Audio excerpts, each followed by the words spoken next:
I once broke the heart of the only woman who ever fed me when I was hungry. It took me 20 years to realize that was the last decent meal my soul ever had. Back then, Red Hollow was nothing more than a forgotten town in the wastelands of Colorado. The wind never stopped blowing. Dust slipped through every crack, and the windmill groaned like something dying.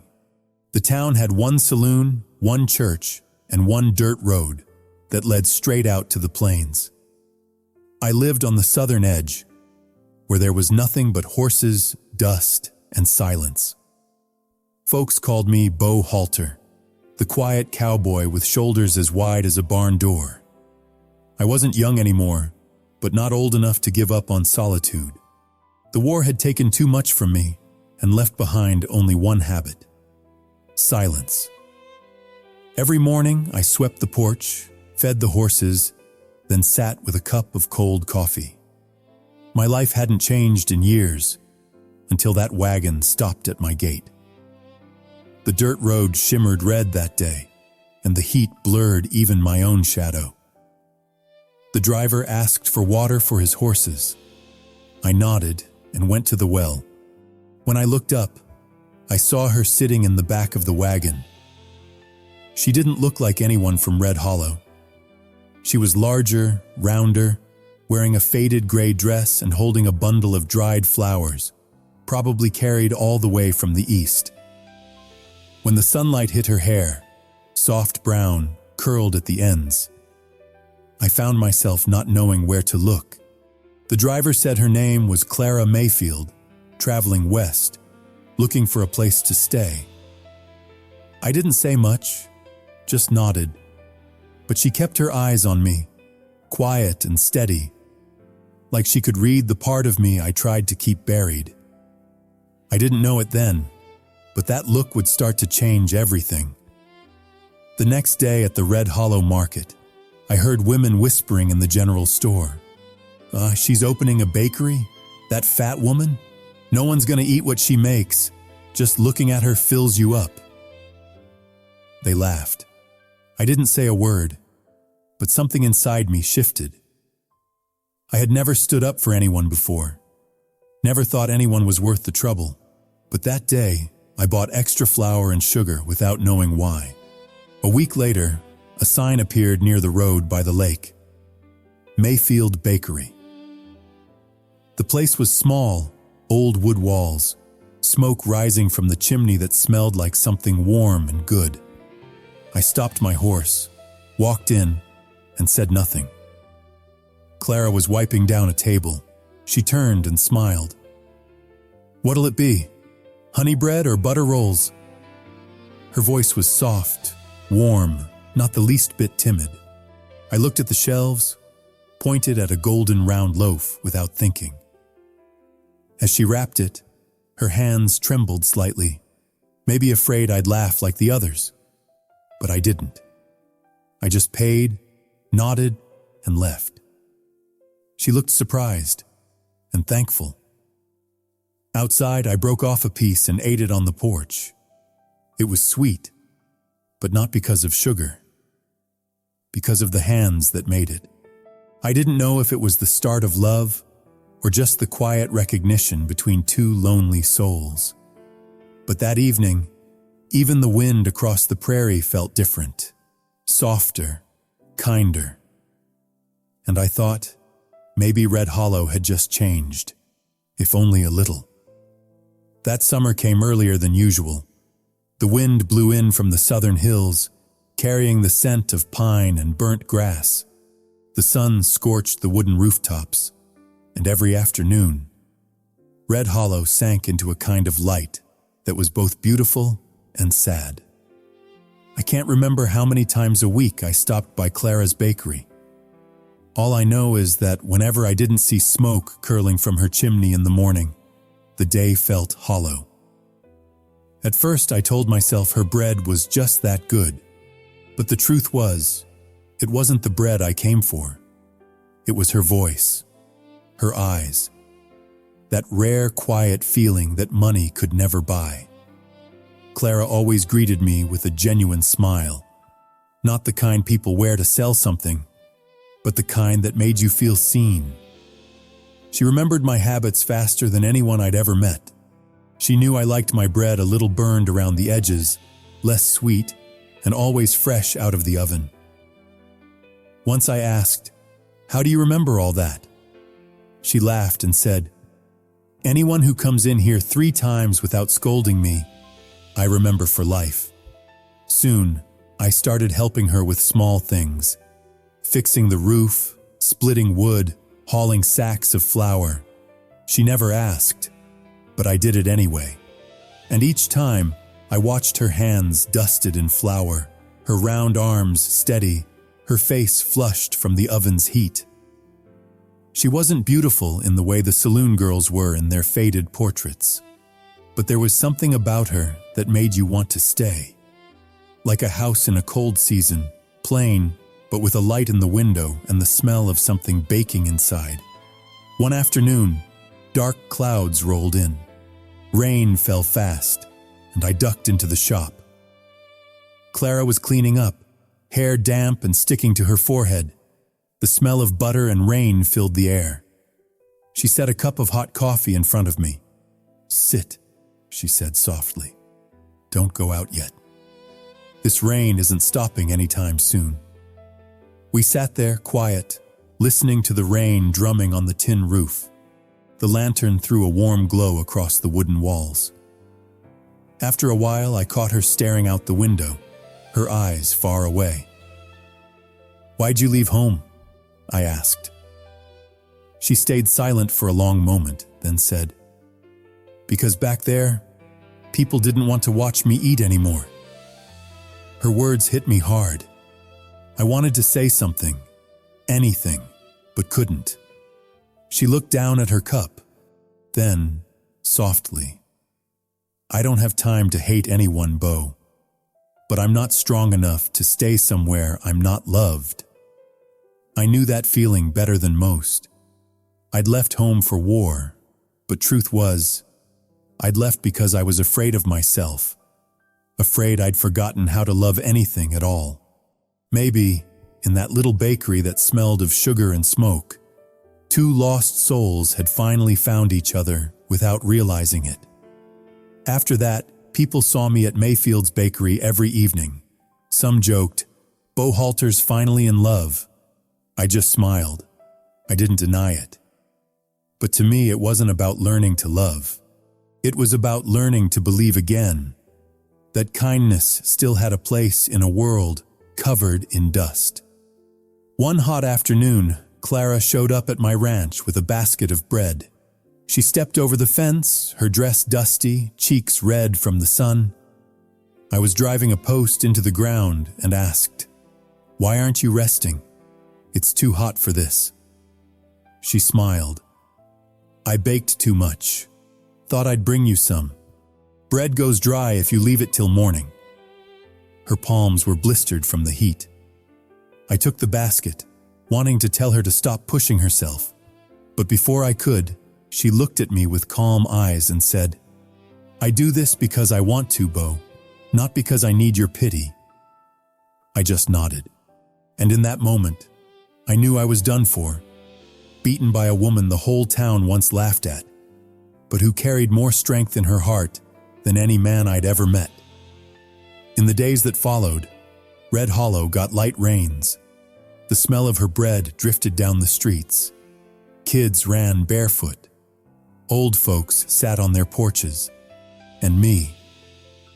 I just stood back and watched her wipe the sweat from her brow, feeling a peace I hadn't known in years. I used to think I didn't have a heart anymore.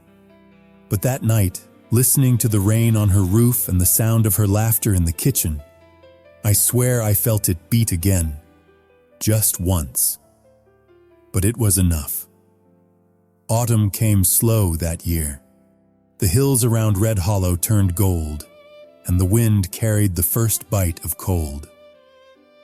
Clara's bakery was busier than ever, but along with the crowds came the smoke of gossip. Folks started saying she was only being friendly with me to sell more bread. Others said worse, that Miss Mayfield sure knows how to make lonely men go soft. I heard every word of it, and like a fool, I did nothing. I thought silence was a way of protecting her. I thought if I spoke up, they'd just say she was hiding behind me. What I didn't understand was that silence can wound deeper than lies. One evening, I walked into her shop like always. A few customers were there, and as soon as they saw me, one of them laughed loud enough for everyone to hear. "Well now, Miss Mayfield, Bo's back again, huh? Must be one hell of a baker." The others snickered. Clara didn't respond. She just kept her eyes on the counter. And I stood there, frozen, like a man lost in a place he thought he belonged to. When they finally left, she turned to me. "Did you hear what they said?" "I did," I said quietly. She nodded, wiped her hands on her apron, then asked, "And what do you plan to do about it?" I couldn't answer. The silence stretched between us, heavy as rain clouds. I saw something fade in her eyes. Not anger, not tears, just a quiet kind of disappointment. She turned away, and the sound of her wooden spoon hitting the bowl was the only thing left in the room. That night, it rained hard. I sat by the window, staring out across the dark fields. The light from her bakery still glowed faintly through the storm, like a small fire refusing to die. I wanted to go to her, to say I believed her, that I didn't care what they said, but pride, that stupid, useless pride men like me cling to, kept me sitting still. 2 days later, a stranger arrived in town. Russell Dean, a slick landbroker with a shiny vest and a mouth that never stopped smiling. He said he planned to buy the old buildings, including Clara's bakery, to open a saloon. Folks were thrilled, said it would bring life back to Red Hollow. Clara was the only one who refused. She said she wouldn't sell. Russell laughed. "What can you do alone, sweetheart? You should know your place." When I heard, something in me snapped. I found him in the saloon and told him straight. "She's not selling. Don't push her." He smirked. "You defending that fat woman, Bo? What's she to you, huh? You her guard dog? Or just some sad fool begging for affection?" I didn't think. My fist landed before my mind caught up. He hit the floor, blood on his lip, still smiling. The smile of a man who knows he's already won with words. They threw me out of the saloon, and by morning, the whole town was talking. "Bo Halter fought over that Mayfield woman," they said. The gossip now had gasoline. When I went to see her, Clara was standing on the porch, her face pale. "You shouldn't have done that," she said softly. "He insulted you," I growled. She shook her head, tears filling her eyes.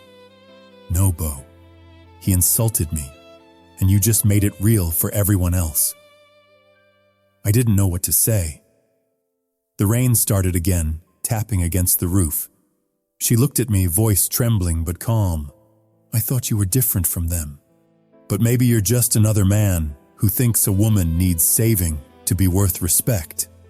Then she went inside and closed the door. That sound, wood hitting wood, felt like it splintered straight through my chest. A few days later, the bakery was closed. The sign, Mayfield Bakery, hung crooked in the wind. I knocked. No answer. Through the window, I saw her old bouquet of dried flowers, the same one she held the day she arrived in Red Hollow, lying beside a note. It read, "If one day you still remember the taste of the sky after rain, then maybe I'm still somewhere beneath the same cloud." I never found out where she went. Some said north, following the trade wagons. Others said New Mexico. I didn't ask. I just knew that from that day on, Red Hollow's bread lost its sweetness. The wind still blew, but it no longer carried the scent of butter or honey. Life went on, The fields stayed the same. My old horse still pawed the dirt whenever it rained. But I was different, because for the first time in my life, I understood something. No war, no loneliness, no gunfight had ever taught me that sometimes a man's pride can kill the only thing that ever tried to save him. Love. Years passed. Red Hollow changed, or maybe I did first. The wooden houses got a fresh coat of paint. The main road was covered in white gravel.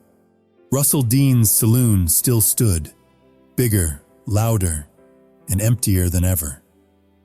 As for me, Bo Halter, I was still living in the same old house on the edge of town, with my tired horse and the broken fence I never bothered to fix. People asked why I hadn't left. I just smiled and said, I already left once, and that's when I lost the best thing I ever had. Once is enough. Every year, in early June, when the grass began to grow back on the hills, I'd carry my old wooden chair out to the porch and sit facing north, the direction of the road that led out of Red Hollow. I didn't expect anything anymore.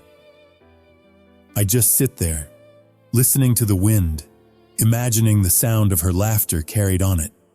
Sometimes folks passing through said there was a bakery in a little town called Meadow Creek, famous for its honey bread, just like the kind from Red Hollow years ago. I never asked, never went to see. I was afraid that if it wasn't her, I'd lose the last reason I had to hope. Then one autumn afternoon, a parcel arrived by train. No sender's name, just a note.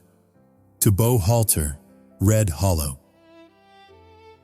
Inside was a loaf of honey bread, still faintly warm, wrapped carefully in a piece of white cloth. Tucked beneath it was a slip of paper, written in a hand I knew by heart. If you still remember the taste of the sky after rain, then I'm still somewhere beneath the same cloud.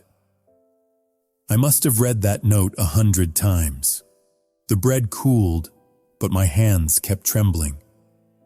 I didn't know where she was or how long ago she'd sent it. All I knew was that in that moment, Red Hollow felt alive again. The wind, the sunlight, even the dust in the air, all of it carried the sweetness of something I thought was gone. I took the bread out to the porch and cut a small piece. The honey melted on my tongue, gentle, patient, like time itself had stopped just to listen to my heart beating. I closed my eyes and saw her again. The rain that day, her flower-covered hands, her soft smile when she said, I don't need anyone's pity. I laughed to myself, a dry, quiet laugh, but a real one. The next morning, I woke early, swept the porch, watered the horse, then went to town to buy flour and honey. The shopkeeper raised an eyebrow. Bo, you planning to open a bakery? I shook my head. No, I said, just trying to learn how to make bread. I practiced for weeks, burned loaves, undercooked ones, just dough that fell apart in my hands. I ruined more flour than I'd like to admit, but I kept going. Each time I baked, I heard her voice again. Anyone who comes to my bakery 3 times without scolding me, I remember for life. Maybe I thought I could do something, anything, that might make her remember me just once more. One evening, I carried my first half-decent loaf out to the porch. I sliced off a small piece, left the rest on the table, and said softly, Clara, if you're still under this same cloud, this one's for you. It's terrible bread, but it's honest. I didn't expect her to hear me, but just as I finished speaking, the wind picked up, strong, dry, with a faint scent of honey. I looked up and saw the clouds breaking apart, and the sunset burning red, like the glow of her old oven years ago. I knew she wouldn't come back, but I also knew that somewhere, maybe far away, there was a woman smiling at that same sky. And somehow, that was enough. That night, I sat on the porch for a long time. The lantern's weak light flickered over her letter. The ink faded, but the words still alive. I read it again, folded it carefully, and tucked it into my shirt pocket, close to my heart. "They laughed at you for being big," I whispered, "but I know the truth. You just carried too much love for a world too small to hold it." The wind moved through Red Hollow again, gentle now, soft. And in that moment, I realized something. Some people don't come into your life to stay. They come to show you what love can look like when it's quiet, deep enough to last a lifetime. And whenever someone asks me, "Bo, do you still believe in love?" I just smile, glance toward the horizon where the clouds drift by, and say, "Sure do. I tasted it once, in a loaf of honey bread, and in the heart of a woman the world once said was too much." Maybe all of us have lost someone like that, not because love faded, but because we hadn't yet learned how to hold on when it was still there. Red Hollow was just a small town, but to me it was the place where one woman taught me that sometimes the best thing a man can do is live kindly enough that when someone remembers him, they smile. If you've ever had someone who made your heart go quiet, even for a moment, then you already understand Bo Halter better than most.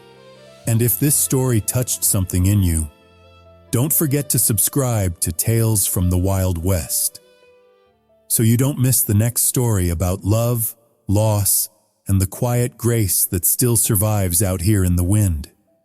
Because out in the West, where the wind never stops blowing, sometimes all it takes is one small story to warm a long, lonely night.